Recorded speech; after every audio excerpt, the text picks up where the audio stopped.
स्वागत है आप सभी का इस नए लेक्चर में।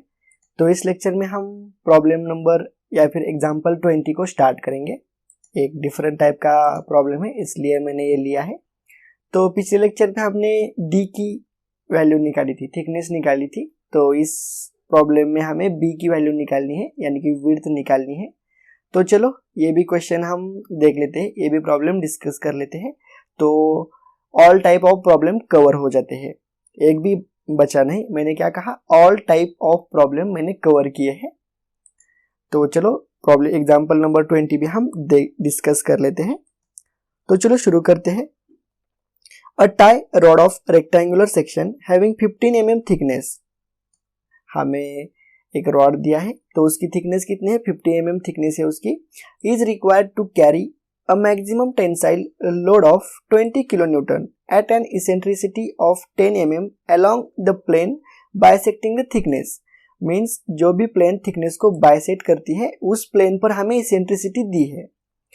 Calculate the minimum width of the rod if the maximum tensile stress shall not be exceed 100 Nm/mm²। Maximum tensile stresses हमें यहाँ पर दिया है, मीन्स सिग्मा मैक्स की वैल्यू हमें यहाँ पर दी है। तो अब हम क्या करेंगे, सेम पिछले लेक्चर में हमने जिस प्रकार से प्रॉब्लम सॉल्व किया था वही यहाँ पर हम प्रोसीजर अप्लाई करेंगे और हम आंसर फाइंड आउट करेंगे, यानी कि विड्थ, इस रॉड की विड्थ जो भी है वो हम फाइंड आउट करेंगे। तो चलो शुरू करते हैं सॉल्यूशन को। तो इस प्रकार से डायग्राम निकाल देना। डायग्राम निकालने के बाद वाई एक्सिस, एक्स एक्सिस निकाल देना, और जो एक्सिस यहाँ पर आप देख सकते हो बाइसेक्टिंग द थिकनेस, थिकनेस को बाइसेक्ट करती है, थिकनेस को बाइसेक्ट करती है, वहां पर हमें इसेंट्रिसिटी दी है 10 mm। तो यहाँ पर इसेंट्रिसिटी 10 mm। इस प्रकार से सभी डाटा जो है वो दिखा देना। तो गिवन डाटा सबसे पहले हम लिखते हैं। टाई रॉड दिया है जिसकी थिकनेस हमें 25 mm दी है। उसके बाद लोड दिया है 200 kN, यानी कि 200 × 10⁻³ न्यूटन। समझ में आ गया। उसके बाद इसेंट्रिसिटी दी है 10 mm और सिग्मा मैक्स की वैल्यू हमें दी है 100 Nm/mm²। टेंसाइल दी है, यहाँ पर आप देख सकते हो टेंसाइल स्ट्रेस दिया है, बाद में कंफ्यूज मत होना, टेंसाइल स्ट्रेस दिया है। तो on the face BC means जहां पर लोड होता है वहां पर सिग्मा मैक्स अप्लाई हो जाता है। और हमें फाइंड क्या करना है, B फाइंड आउट करना है, यानी कि इसकी विड्थ, इस रॉड की विड्थ हमें फाइंड आउट करनी है। तो आप देख सकते हो यहाँ पर since the load is tensile on the right side of y axis, y axis के right side को टेंसाइल लोड अप्लाई किया है, the maximum tensile stress will occurs on the face BC। तो ये तो हमें मालूम ही है, जहां पर लोड आप जिस फेस पर लोड दिया होता है या फिर जिस एक्सिस के उस साइड पर लोड अप्लाई होता है उस साइड में मैक्सिमम स्ट्रेस डेवलप हो जाते हैं। ये तो हमने देख ही लिए, आपको तो मालूम ही है, अभी तक हमने बहुत सारे प्रॉब्लम सॉल्व किए हैं।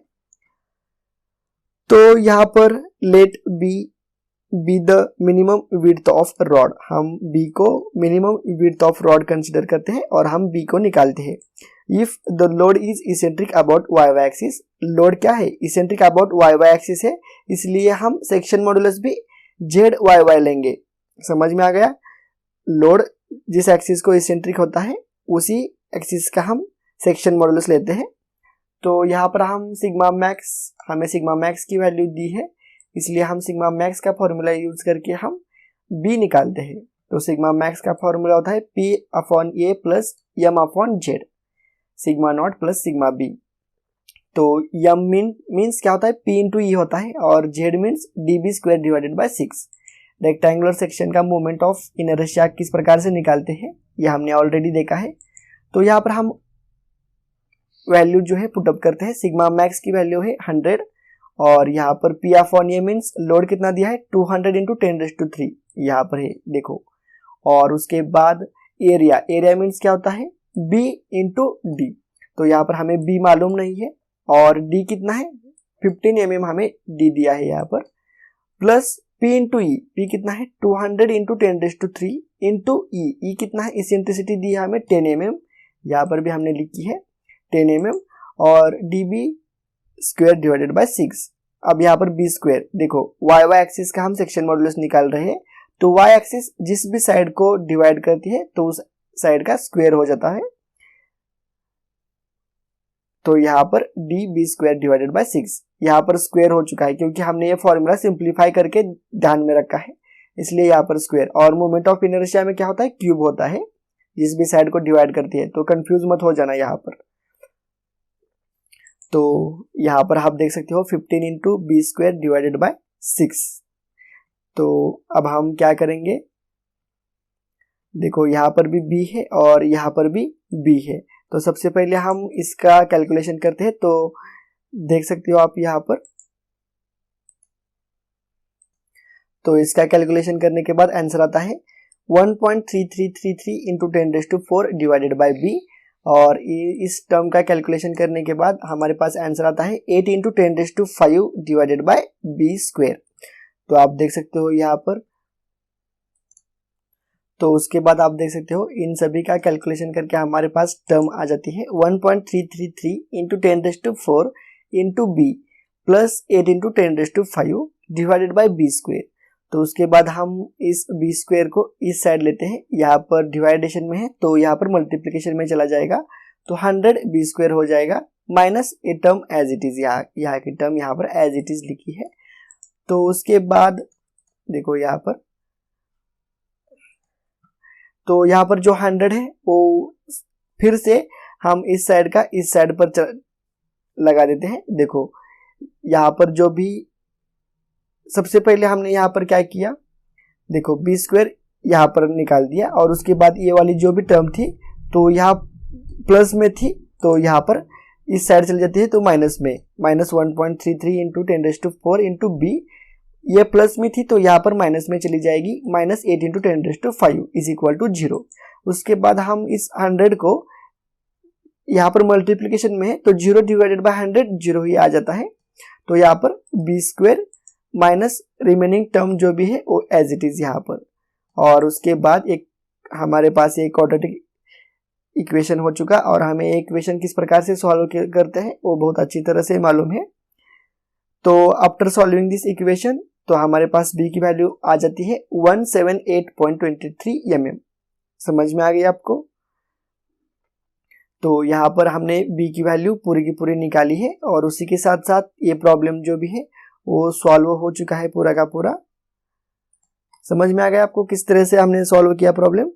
सिर्फ सिंपल सा जो हमने पिछले लेक्चर में जो भी प्रोसीजर अप्लाई की थी वही प्रोसीजर हम यहाँ पर अप्लाई कर रहे हैं। सिर्फ यहाँ पर थोड़ा कैलकुलेशन का पार्ट जो भी है वो टफ जाता है क्योंकि यहाँ पर एक क्वाड्रेटिक इक्वेशन हमें मिल जाता है तो ये इक्वेशन हमें सॉल्व करना पड़ता है। समझ में आ गया। तो चलो अब हम मिलते हैं नेक्स्ट लेक्चर में। तो ये एग्जाम्पल 20 यहाँ पर कंप्लीट हो जाता है। तो नेक्स्ट लेक्चर में हम 1.2 को स्टार्ट करेंगे। अभी तक मैंने पूरे के पूरे टाइप के प्रॉब्लम जो भी है 1.1 पर वो सब कुछ कवर किए हैं, एक भी प्रॉब्लम मैंने मिस नहीं किया। तो चलो आपको सिर्फ इतना करना है कि आपको सभी लेक्चर अटेंड करने हैं वो भी सीक्वेंसली। अब हम नेक्स्ट लेक्चर में 1.2 को स्टार्ट करेंगे। देख लो 1.1 का और 1.2 का सेम ही हमें सिर्फ इस चैप्टर में रिजल्टेंट स्ट्रेसेस फाइंड आउट करने हैं, sigma max and sigma minimum find out करने हैं। तो यहाँ पर हमने 1.1 में देख ही लिया है किस प्रकार से हम सिग्मा मैक्स और सिग्मा मिनिमम की वैल्यू निकालते हैं। तो वही प्रोसीजर है, सिर्फ यहाँ पर जो भी सेक्शन होता है वो चेंज हो जाता है।